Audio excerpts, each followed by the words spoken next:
राज्य सरकारच्या महिला व बाल विभाग विकासानं अंगणवाडी सेविका तसेच अंगणवाडी मदतनीससाठी पदांची भरती करण्याचा निर्णय घेतला हे सर्वांनी जाणता। तर या निर्णयाअंतर्गत राज्यात वेगवेगळ्या ठिकाणी एकूण 5,639 अंगणवाडी सेविका पदांसाठी तसेच 13,243 अंगणवाडी मदतनीस या पदांसाठी भरती प्रक्रिया राबवली जाणार आहे। तर याच पार्श्वभूमीवर अर्ज करण्याच्या काही अटी आहेत आणि काही नियम आहेत आणि त्यासाठी वयाची मर्यादा काय असावी अशा वेगवेगळ्या प्रश्नांचं या व्हिडिओमध्ये चर्चा करणार आहोत आणि फॉर्म कशा पद्धतीने भरावा याबद्दलही अधिक माहिती या व्हिडिओमध्ये मी देणार आहे। तर व्हिडिओ शेवटपर्यंत पहा, कारण एकही नियम जर चुकला तर यदा कदाचित तुमचा या ठिकाणी काय येणार नाही, म्हणजे अंगणवाडी सेविकेचा निकाल। तर सर्वप्रथम आपण पाहूया नियम आणि अटी काय आहेत, बरोबर आहे। आणि जे कुठला तुम्ही अर्ज डाउनलोड केलेला आहे आणि अर्ज कसं डाउनलोड करायचं हे पण या व्हिडिओमध्ये मी अधिक माहिती देणार आहे।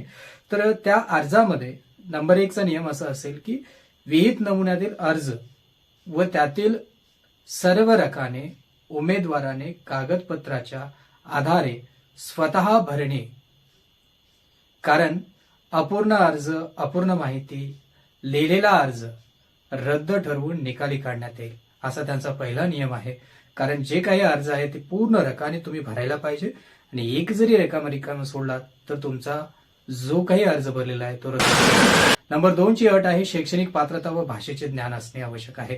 अंगणवाडी मदतनीस या पदासाठी उमेदवार किमान इयत्ता 12वी उत्तीर्ण म्हणजे 12वी पास असणे आवश्यक आहे, अशी किमान शैक्षणिक पात्रता आवश्यक राहील। या मध्ये शैक्षणिक अर्हतेपैकी जर समजा किमान एक अर्हता मराठी भाषा विषयात उत्तीर्ण असणे आवश्यक आहे। ज्या 12वी मध्ये आपण उत्तीर्ण होतो त्या ठिकाणी मराठी भाषा असणे आवश्यक आहे। उमेदवार जर समजा 12वी पेक्षा जर जास्त पदवी किंवा पदव्युत्तरचं शैक्षणिक अर्हता धारण केलेला असला तर त्यासाठी त्यांनी स्वतःचे मार्क प्रमाणपत्र जोडणे आवश्यक आहे। तसेच ज्या अंगणवाडी केंद्रासाठी, लक्षात घ्या बरं, ज्या अंगणवाडी केंद्रासाठी उमेदवाराची निवड केल्या जाणार आहे अशा अंगणवाडीमध्ये 50% पेक्षा जास्त मुले मराठी भाषा व्यतिरिक्त जर असतील, मराठी भाषा व्यतिरिक्त म्हणजे बोली भाषा ज्यांची मराठी भाषेपेक्षा व्यतिरिक्त आहे, फॉर एक्झाम्पल मध्ये हिंदी असू शकतो, तर त्या ठिकाणी तर तेथील अंगणवाडीमध्ये जी काही मदतनीस आहे यांच्या पदावर सदर भाषेचे ज्ञान म्हणजे ज्या भाषेचे ज्ञान असलेल्या उमेदवारांची नियुक्ती त्या ठिकाणी करण्यात येईल, हे आत्ताच नोट करून ठेवून घ्या। आणि सर्वात महत्वाचं म्हणजे बऱ्याच जणांनी प्रश्न विचारले की वयाची अट काय असेल, तर अंगणवाडी मदतनीस या पदासाठी वयोमर्यादा दिनांक 18/2/2025 रोजी किमान 18 व कमाल 35 वर्ष म्हणजे कमीत कमी 18 वर्ष असायला पाहिजे आणि जास्तीत जास्त 35 वर्ष वय असले पाहिजे। तथापि विधवा उमेदवारासाठी जर उमेदवार विधवा असेल तर ही ती जी काही वयोमर्यादा आहे त्यांना वाढवून मिळालेली आहे ती 40 वर्ष राहील। आणि वास्तव्याची म्हणजे स्थानिक रहिवासी असणे, ज्या ग्रामपंचायतमधून हे अर्ज निघालेला आहे त्या ग्रामपंचायतचं ते रहिवासी असलं पाहिजे। अर्जदार महिला संबंधित ग्रामपंचायत नव्हे तर महसुली गाव, वाडी असेल, तांडा असेल, वस्ती येथील स्थानिक रहिवासी असणे बंधनकारक असेल। लक्षात ठेवा, जर तुम्ही रहिवासी नसाल तिथले तर यदा कदाचित तुमचा अर्ज हा शिथिल करण्यात येईल, रद्द करण्यात येईल। आणि सर्वात अजून एक नियम म्हणजे लहान कुटुंबाची अट असणे आवश्यक आहे। अंगणवाडी मदतनीस या पदासाठी लहान कुटुंबाची अट कशा पद्धतीने राहिली आपण पाहूया। लहान कुटुंब याचा अर्थ उमेदवारास, लक्षात ठेवा प्रत्येक गव्हर्नमेंटच्या उमेदवारास हे नियम लागू असते, जास्तीत जास्त 2 अपत्य हयात असणे गरजेचं आहे। आणि नंबर 2 म्हणजे उमेदवारास 2 हयात अपत्यपेक्षा जर अधिक अपत्य असल्यास, लक्षात ठेवा बरं, जर अधिक अपत्य जर असल्यास उमेदवार पात्र ठरणार नाही। सर्वात महत्वाचं म्हणजे हम दो हमारे दो असलं पाहिजे, त्याच्यापेक्षा जास्त असेल तर तुम्ही कदाचित या अंगणवाडीच्या पदीसाठी काय नाही, तुम्ही पात्र नाही। अर्जदार महिला उमेदवारास लहान कुटुंबाचे प्रमाणपत्र जोडणे आवश्यक आहे। आता कागदपत्राची सर्वात महत्वाची पूर्तता म्हणजे कुटुंबाचे प्रमाणपत्र जोडणे आवश्यक आहे। अंगणवाडी मदतनीस या पदावर अंतिम निवड झाल्यास उमेदवारास पंचायत राज संस्थेच्या जिल्हा परिषद, पंचायत समिती, ग्रामपंचायत सदस्य असलेल्या या पदाचा राजीनामा द्यावा लागतो. म्हणजे एखादं जर समजा राजकीय पद जर उपभोगत असाल तुम्ही, तर त्या पदाचा तुम्हाला राजीनामा द्यावा लागेल आणि त्यानंतरच तुम्ही काय होऊ शकता, त्या ठिकाणी अंगणवाडी सेविका किंवा अंगणवाडी मदतनीस होऊ शकता. आता अंगणवाडी सेविका किंवा अंगणवाडी मदतनीस पदासाठी अर्ज स्वीकारणे, विहित नमुन्यातील परिपूर्ण भरलेला अर्ज निश्चित केलेल्या कालावधीत म्हणजे कार्यालयीन वेळेमध्ये सार्वजनिक असेल किंवा शासकीय सुट्टीचे दिवस वगळून स्वीकारले जाईल. रविवारी हा अर्ज स्वीकारला जाणार नाही. त्यासाठी अर्जासोबत उमेदवाराची शैक्षणिक अर्हता म्हणजे जे काही शिक्षण तुमचं झालेलं आहे त्याची अर्हता व इतर आवश्यक कागदपत्रे, ज्या पद्धतीने आपण लहान कुटुंबाचं प्रमाणपत्र असं केलं, ही स्वयं साक्षांकित किंवा सक्षम प्राधिकारी यांच्याकडून प्रमाणित किंवा साक्षांकित केलेली असणे आवश्यक आहे. म्हणजे याचाच अर्थ या ठिकाणी आपण अटेस्टेड अगोदर म्हणत होतो ना, ते अटेस्टेड जे आहे ते झेरॉक्स वरती आपलं सिग्नेचर करून त्याला जोडायला हवं, हो की नाही. आता अंगणवाडी सेविका, अंगणवाडी मदतनीस पद भरती संदर्भाने अंतिम निवडीपूर्वी म्हणजे शेवटच्या निवडीपूर्वी केंद्र शासन, राज्य शासनाने निवडीच्या निकषात वेळोवेळी केलेले बदल, सुधारणा उमेदवारावर बंधनकारक राहील. म्हणजे यदा कदाचित उद्या चालून जर कुठला निर्णय घेण्यात आला तर ते सगळ्या जे निर्णय आहेत ते ह्याला ऍक्सेप्ट असायला हवं, ज्यांनी कोणी या ठिकाणी पद भरत आहेत. आता पदभरती संदर्भाने समस्या निर्माण झाल्यास याबाबत शासन निर्देशानुसार अंतिम निर्णय घेण्यात येईल. नाहीतर बरेच या ठिकाणी बेरोजगारच्या संघटना त्यांच्या विरोधात जातील.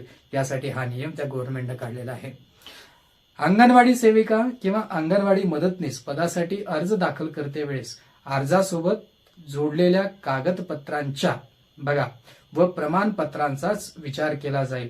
जर यदा कदाचित तुमच्याकडे एक्स्ट्रा प्रमाणपत्र असेल तर त्याचा बिलकुल विचार करण्यात येणार नाही व त्या आधारेच शैक्षणिक व इतर अर्हतेचे गुणांकन ग्राह्य धरले जाईल, लक्षात ठेवा. आणि त्यानुसार गुणांकन यादी तयार केली जाईल.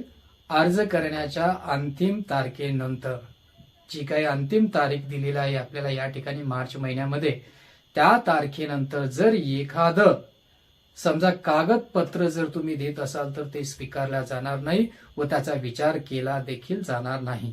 यामुळे आपण अर्ज करताना व्यवस्थितपणे आपण अर्ज करा. एका पदासाठी एकच अर्ज करावा लागेल, बरोबर आहे. नाहीतर 2 पद आहेत म्हणून 2 अर्ज करशाल, 2 अर्ज करायचं नाही.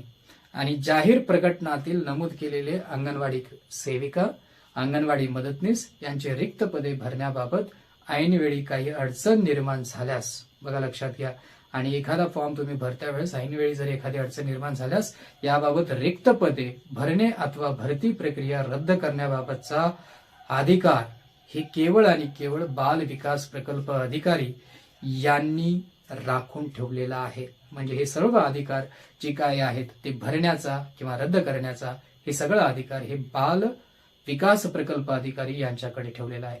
पदांची संख्या कमी किंवा अधिक होण्याची शक्यता नाकारता येणार नाही. त्यामुळे लक्षात ठेवा. आणि अर्जामध्ये दिलेली माहिती सर्वात महत्वाचं आहे, अर्जामध्ये दिलेली माहिती जर समजा खोटी किंवा चुकीची आढळून आल्यास अर्ज रद्द करण्यात येईल. त्यामुळे माहिती देताना व्यवस्थित भरा आणि माहिती भरत असताना सत्य हीच माहिती भरा, खोटी माहिती भरवायचं नाही. विधवा किंवा अनाथ उमेदवाराबाबत सक्षम प्राधिकारी यांचे प्रमाणपत्र जोडणे बंधनकारक राहील. जो कुठला सक्षम अधिकारी असेल त्या ठिकाणी ते प्राधिकारी यांचं प्रमाणपत्र तिथून मिळेल तुम्हाला. ते कशा पद्धतीने जोडायचं आपण याबद्दल चर्चा करूया. आणि अंगणवाडी सेविका, अंगणवाडी मदतनीस हे पद निव्वळ, लक्षात ठेवा, आता हे सर्वात महत्वाचं आहे. अंगणवाडी सेविका, अंगणवाडी मदतनीस हे पद निव्वळ मानधनी तत्वावर असल्याने शासनाने लागू असलेले लाभ, ज्यामध्ये वेतन असेल, भत्ते असतील, निवृत्ती वेतन असेल इत्यादी या पदास लागू राहणार नाहीत. सर्वात महत्वाचं म्हणजे 8वा वेतन आयोग लागू चालू आहे, तर 8वा वेतन याला लागू राहणार नाही. आणि अंगणवाडीच्या अनुभवासाठी फक्त बाल विकास प्रकल्प अधिकारी यांचे प्रमाणपत्र ग्राह्य धरण्यात येणार आहे. म्हणजे यासाठी अनुभव तुम्हाला आहे का नाही यासाठी त्या अधिकाऱ्याचंच प्रमाणपत्र जर आपल्याला मिळालेलं असेल तर त्यांचंच प्रमाणपत्र आपल्याला या ठिकाणी ग्राह्य धरण्यात येणार आहे. नाहीतर अन्यथा दुसरं कुठल्याही अधिकाऱ्यांचं या ठिकाणी प्रमाणपत्र ग्राह्य धरण्यात येणार नाही. त्यामुळे सर्वात महत्वाची या सर्व नियम अटी तुम्हाला माहीत असल्याशिवाय तुम्ही या ठिकाणी अंगणवाडी जी काही सेविका आहे किंवा मदतनीस आहे हे प्रमाणपत्र किंवा अर्ज जे आहेत ते भरत असताना ह्या सगळ्या नियम अटी जाणून घेणे सगळ्यात महत्वाचं आहे. कारण एखादी अट जर चुकली किंवा एखादा नियम जर चुकला तर यदा कदाचित तुम्ही लागण्यापूर्वीच या ठिकाणाहून रद्द करण्यात येईल. त्यामुळे ह्या सर्व गोष्टी व्यवस्थितपणे आपण वाचन करावं आणि जे काही अर्ज भरता त्यावेळेस अर्ज भरत असताना कुठल्या गोष्टी या ठिकाणी नोंदवाव्यात आणि कुठल्या गोष्टी या ठिकाणी नोंदवू नये हे देखील व्यवस्थित वाचन करून तुम्ही अर्ज भरायचं. आता सर्वात महत्वाचा प्रश्न म्हणजे आपल्या जिल्ह्याला किती जागा निघालेत किंवा फॉर्म कुठून डाउनलोड करायचा याबद्दल आपण सविस्तर चर्चा करूया. त्यामध्ये सर्वात महत्वाचं म्हणजे हे भाग आहे की आपण जर समजा यदा कदाचित नांदेड जिल्ह्याचे असतील, जालना जिल्ह्याचे असतील, सोलापूर जिल्ह्याचे असतील, कोल्हापूर जिल्ह्याचे असतील तर तुमच्या जिल्ह्यामध्ये जर समजा अंगणवाडी जागा निघालीत की नाही किंवा फॉर्म भरायचा का नाही किंवा फॉर्म डाउनलोड करून स्वतःच्या हस्ताक्षराने कुठं भरायचं यासाठी तुम्हाला मी एक वेबसाईट या ठिकाणी दिलेलं आहे. तुमच्या जिल्ह्याचं नाव, त्याच्यासमोर डॉट टाका किंवा डायरेक्ट एक तुमच्या जिल्ह्याचं नाव GOV टाका गुगलवरती आणि सर्च करा आणि त्यामध्ये गेल्यानंतर तुम्हाला सूचना हा ऑप्शन दिसतो ऑप्शनमध्ये आणि त्या सूचनेला क्लिक करा आणि सूचनेमध्ये पदभरती नावाचा एक ऑप्शन असतो आणि त्या पदभरतीला क्लिक करा आणि तिथून तुम्हाला हा जो काही अर्ज करण्याची प्रक्रिया आहे हे तुम्हाला भरून घेण्यात येईल. हा व्हिडिओ जर तुम्हाला आवडला असेल तर नक्की लाईक करा, शेअर करा आणि तुमच्या अंगणवाडी मदतनीस किंवा सेविकांना हे फॉरवर्ड करा. तुमच्या रिलेटिव्ह मध्ये कोणी जर अंगणवाडीचे पद जर भरत असतील तर त्यांना हे नक्की व्हिडिओ शेअर करा जेणेकरून त्यांचा अर्ज जो आहे तो व्यवस्थितपणे त्यांना माहीत असावं, अटी माहीत असाव्यात, नियम माहीत असाव्यात, अर्ज प्रक्रिया कशा पद्धतीने करायची हे देखील त्यांना माहिती असावं. तोपर्यंत थांबूया, भेटूया पुढच्या व्हिडिओत. थँक्यू.